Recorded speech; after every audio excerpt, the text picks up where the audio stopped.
This is the U.S. healthcare system. How can I help you? A hysterectomy. Great. And who is the responsible male on the account? Your own uterus. Okay, well, in the 2nd century AD, some physicians in ancient Greece believed that the uterus can. Yeah, hysteria, exactly. So we do need a responsible party to sign. Yes, I do understand that it's not true, but it was extremely convenient for the eugenics movement, and the eugenics movement determines a huge proportion of current US medical tradition. Yes, exactly. And staying within those normative gender roles is a core part of eugenic values. So you are allowed to exercise bodily autonomy with your husband's permission. Is there a husband? Oh, your husband is trans. Well, he certainly does not qualify, no. And you're trans as well. Okay, well, you will fall under an additional policy where, based on the idea that your gender is either a disease or a sex crime, the therapist's designated role is to determine what your gender is on your behalf, and then they'll put that decision in a letter to your insurance company. Oh no, the therapists do not receive any training in this. And in fact, it's not even mentioned in most clinical programs.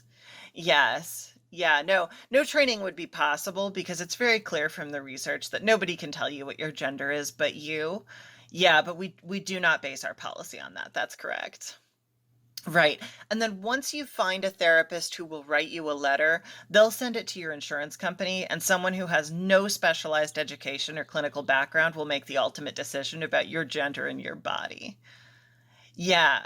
Oh, it's going to seriously damage your trust in your clinician and make you feel like you can't be honest with them at the risk of not receiving necessary health care. And right now, you really need a space where you feel heard and not judged. Yeah, that's very normal. That's been a known problem in trans healthcare for 70 years. So here's another way. I'm going to pull up a template letter that I know does a good job of getting through the insurance blockade. We can fill it out together. It'll take about 5 minutes, and then you get to decide what happens. If all you need from me is a letter, I'm going to provide that. And if you also want to talk through what's going on, I want you to feel like you can say anything without it impacting your letter because you'll already have it in hand. Sound good? Okay, I'm pulling up the template. Can you see this on your screen? Perfect.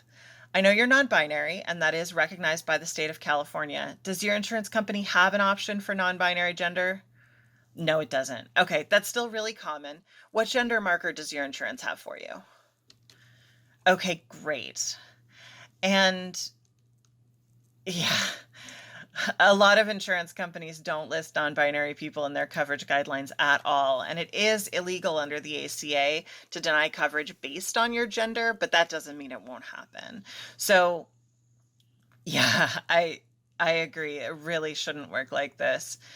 We have a couple of options right where we are, which is we can write a binary letter that will definitely meet all normal insurance company guidelines. We can pause and consult with your insurance provider to see what they're looking for, or we can write a non-binary letter and be prepared to challenge them if it gets rejected. It's totally up to you. Yeah, absolutely. Yeah, you can always decide to present as binary to your insurance company and then be out to your surgeon. It's really important to be clear about medically relevant things, but your pronouns are not medical information, so we can tell the insurance company any pronouns you want. Let's just get you through this. Okay, is the name I have for you the name you go by? Perfect. So I'll use that name to refer to you throughout the letter. And is that also your legal name? It's not, no problem. Okay, does the insurance company know the name you go by? No. Yeah, okay. I'm so sorry. The AMA has directed companies to update their systems to be trans inclusive several years ago because we know that the barriers to care caused by trans exclusionary IT systems really cost our health, but a lot of systems have really not moved on that. So, what name does your insurance company have for you?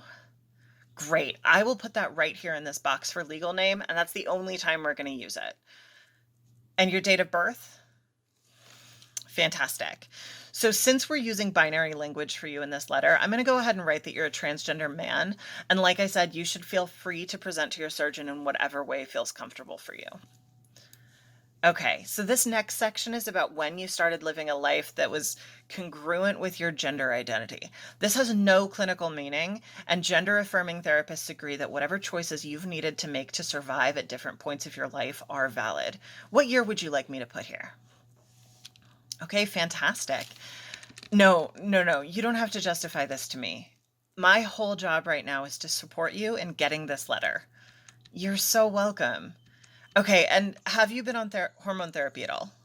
You didn't want it. Nope, they shouldn't be requiring that. Because it was a requirement for a long time, they may not be familiar with it at the insurance company. So it's good to mention it. And I'll just go ahead and write that it wasn't medically appropriate for you because not wanting it is a clinically solid reason for not getting it. And do you plan to change your name legally? Not right now. That's fine. We won't mention it. Um, and then in these middle sections, I don't really need anything from you, so we'll skip past that. One thing that we can add here if you want is if there's any ways that not having your hysterectomy is impacting your life. Periods trigger dysphoria. Perfect. I'll add that right here.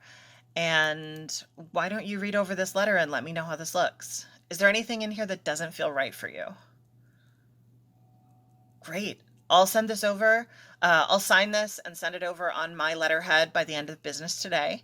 And did you need a referral for a second letter? Because I'd be happy to recommend somebody. Oh, yeah, of course. I'm more than happy to. You're so welcome. Please let me know if there's anything else I can do to support you.